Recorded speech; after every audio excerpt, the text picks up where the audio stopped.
আপনি কি জানেন আপনার জীবনের সমস্ত ভয়, দুর্ভাবনা, দুশ্চিন্তার আসল কারণটি কি? আর কিভাবে আপনি এই সমস্ত কিছু থেকে নিজেকে মুক্ত করতে পারেন? আর আপনার জীবন হয়ে উঠতে পারে অন্যদের কাছে ঈর্ষার বিষয়, অথবা আপনার জীবন অন্যকে অনুপ্রাণিত করতে পারে, বাঁচতে শেখাতে পারে। আপনার জীবন এবং আদর্শ অন্যের কাছে দৃষ্টান্ত স্বরূপ হতে পারে। কিন্তু কিভাবে আপনি সে কাজটি করতে পারেন, আজকের পর্বে সে কথা আপনাদের সাথে শেয়ার করে নিচ্ছি। শ্রীমা সারদা দেবী বলছেন, সম্মানের সাথে মরতে শিখতে হয়।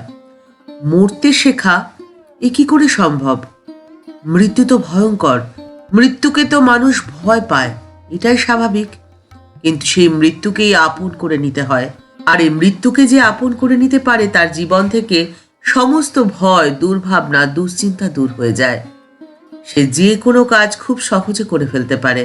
তার জীবন অন্যদের কাছে দৃষ্টান্ত স্বরূপ হয়ে যায়। যে শরীর বা দেহ নিয়ে আমরা জন্মাই, যার মাধ্যমে আমাদের সমস্ত দুঃখ সুখ আমরা ভোগ করি, সেই শরীর বা দেহ তো আমাদের কাছে অত্যন্ত প্রিয়, সব থেকে আপন। কিন্তু সেই এত প্রিয় যে দেহ, সেই দেহেরও তো বোধ থাকে না যখন কোনো কাজে আমরা নিজের মনকে ব্যস্ত করে ফেলি।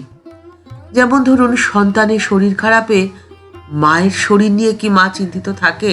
কিংবা বিজ্ঞানী যদি কোনো আবিষ্কারের নেশায় বুঁদ হয়ে থাকে, অথবা ধরুন কোনো শিল্পী যদি তার শিল্প চর্চায় সম্পূর্ণভাবে নিমগ্ন থাকে, তাদের তো শরীর নিয়ে কোনো চিন্তা থাকে না, কারণ তাদের শরীর বা দেহ সম্পর্কে কোনো সচেতনতাই থাকে না, কোনো বোধই থাকে না। তার কারণ তো একটাই, কারণ সে তখন সম্পূর্ণভাবে নিজেকে ভুলে গেছে, আমিত্বকে বিসর্জন দিতে পেরেছে, আত্মকেন্দ্রিকতার অনেকটা উপরে নিজেকে উঠিয়ে নিয়ে গেছে।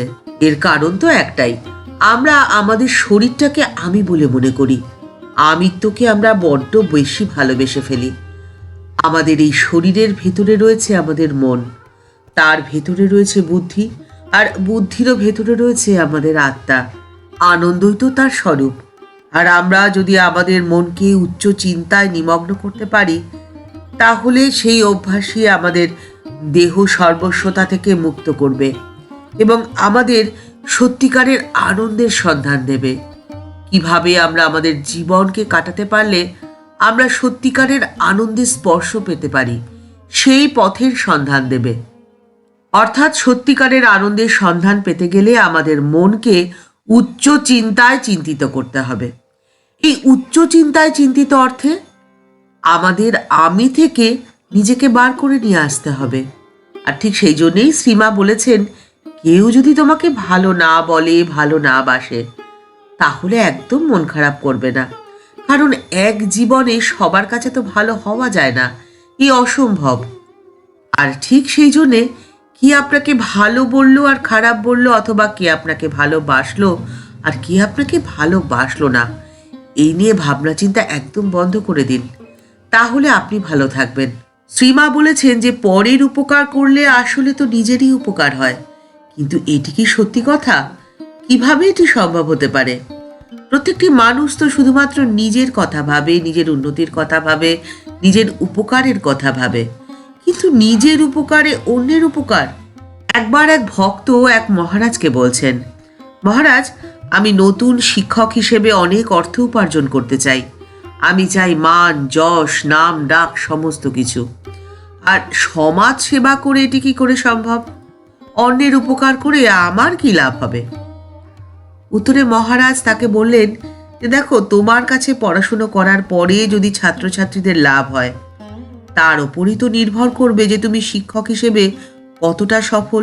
তোমার কাছে পড়তে এসে ছাত্রছাত্রীরা যত বেশি লাভবান হবে, তারা যত বেশি উন্নতি করবে, তার সাথে সাথে তোমার খ্যাতিও তো তত বেশি বাড়বে।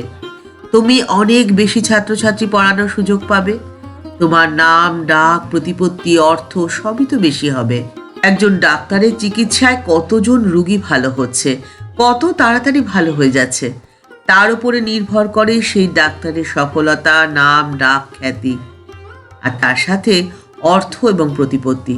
আর ঠিক সেভাবেই যে যে পেশাতেই নিযুক্ত থাকুক না কেন, সেই পেশার কাজটিকে সে যদি অন্যের সেবা বলে মনে করে, তাহলে দুদিক দিয়ে সে উপকৃত হয়। প্রথম, তার জীবনের সফলতা খুব তাড়াতাড়ি আসে, কারণ অন্যের সেবা করার মধ্যে দিয়ে সবার আগে তার নিজের উপকার হয়, নিজে সফল হয়। আর দ্বিতীয়, সে আমিত্ব থেকে নিজেকে মুক্ত করতে পারে, আর যার ফলে সত্যিকারের আনন্দের অনুভূতি তার মধ্যে খুব সহজেই আসে। তার জীবনের প্রতিটি দিন, প্রতিটি মুহূর্ত হয় আনন্দের, শান্তির, এবং প্রতিটি মুহূর্তকে সে উপভোগ করতে পারে। জীবন তার কাছে কখনো দুঃখের হয় না, জীবন হয় আনন্দের। সে নিজে হয় ভয়মুক্ত, দুশ্চিন্তামুক্ত, এবং তার জীবনে থাকে না কোনো আশঙ্কা, কারণ সে জানে সে যে কাজটি করছে তার পেছনে রয়েছে একটি মহৎ উদ্দেশ্য। আর এই অনুভূতি তাকে অন্যদের থেকে আলাদা করে দেয়। তার জীবন অন্যদের কাছে দৃষ্টান্ত স্বরূপ হয়ে দাঁড়ায়। ঠাকুর মা ও স্বামীজির চরণে প্রণাম জানিয়ে আজকের পর্ব এখানেই শেষ হলো। দেখা হচ্ছে পরের একটি পর্বে। আজকের পর্বের উপস্থাপনা যদি ভালো লেগে থাকে, লাইক বাটনটি প্রেস করে দিতে ভুলবেন না। আপনাদের করা একটি লাইক আমাদের পরবর্তী ভিডিও বানাতে অনেকটা উৎসাহিত করে। আপনি যদি এই চ্যানেলে নতুন হয়ে থাকেন, চ্যানেলটিকে সাবস্ক্রাইব করে বেল বাটনটি ক্লিক করে দিয়ে অল বাটনটিতে ক্লিক করে দিতে পারেন। তাহলে এই চ্যানেলে ভিডিও আপলোড হলেই আপনার কাছে সবার প্রথমে নোটিফিকেশনটি চলে যাবে। সবাই ভালো থাকবেন, সুস্থ থাকবেন। এই ভিডিওটি ভালো লেগে থাকলে অনেকের মধ্যে শেয়ার করে দেওয়ার অনুরোধ রইল।